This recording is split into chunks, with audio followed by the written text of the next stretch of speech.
Pauwi na sana kami pero nagugutom akes. Kaya around 1 p.m. ay naghanap kami ng spot to relax din for a bit. Kesa naman kami mahimatay sa hilo at sa gutom sa daan, nag-stop over muna kami ni Mr. sa Cafe Catarina, Tanay, Rizal. Hindi mainit yung panahon sa banda dito at sa araw na iyan. Sobrang bait ng mga staff nila dito and sobrang bilis din ng service nila. Kaya satisfied talaga kami as their customers.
Stranded.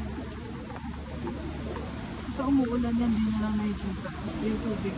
Nakikita niya ba yung tubig? Yung kitang-kita niya. Basta Umuulan, malakas-lakas pa.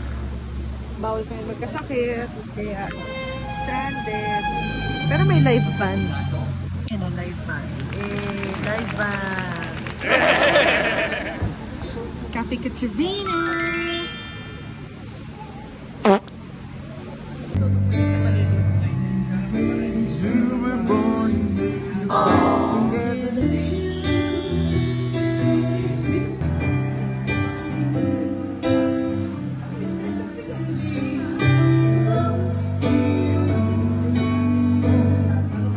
So ayan nga fam, pauwi na po kami at sobrang na-enjoy po namin ang araw na ito. Worth it po sa pag-celebrate ng birthday naming dalawa. Sa susunod po ulit, bye-bye po!